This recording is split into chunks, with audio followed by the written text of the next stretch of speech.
listeners and viewers. Welcome to another episode on Rising Above Shadows of Abuse, RASA.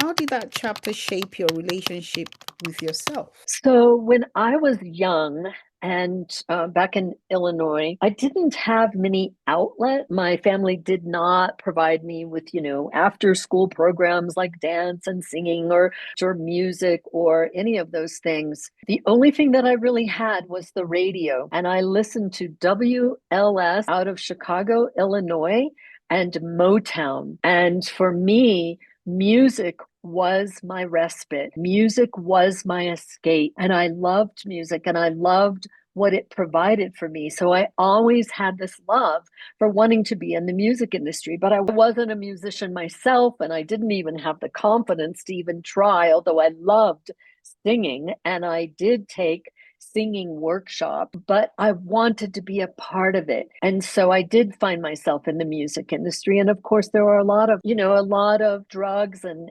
alcohol that surrounded me a lot. And of course, a lot of musicians, they have tremendous pressures on them to, write the next big hit song and sell 1 million albums and touring. And it's very lonely and draining. And so, I understand why many of them fall for using substances, something to get them up and something to help them sleep and everything in between. And, I was lucky enough to meet a few people in the music industry that, especially when I got into AA by that time, there were a lot of people in the music industry who were finding themselves in AA meetings as well. So I felt like I was in good company, but not after a few, slips, because I had been sober once for about a year and I went to a BMI ASCAP awards ceremony. And the first thing that I noticed when I got to my table were all the bottles of wine on the table. And after a year of sobriety, I thought, I just want to be normal. I just want to be like everybody else who could have a glass of wine at dinner. Well, that evening, one glass of wine led to another, and I don't know how many. All I know is I woke up the next morning and I was literally still drunk. And I had already gotten one DUI, and I was terrified that I might have killed someone or myself, driving home drunk that night. And so, while there is a lot of drugs and alcohol available, and lots of people drink in the music industry, and it's just part of the culture, I luckily found that part of the culture that was also desperate to save themselves and to get sober. So in some ways, I feel like music saved me. The music industry saved me. Thank you. That's quite deep. Yes. Did I tell you about my first AA meeting or no? No. Well, so I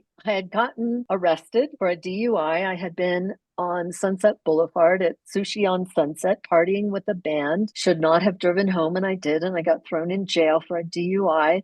And I had court-ordered AA meetings.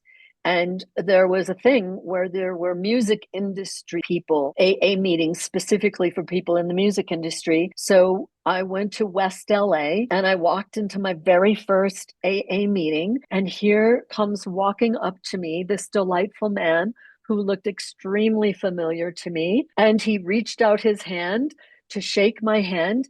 And he said, "Hello, my name is Richard." And my head exploded. And inside my head, I was thinking, oh my God, your name might be Richard, but it's also Ringo. Ringo Starr shook my hand and welcomed me at my very first AA meeting.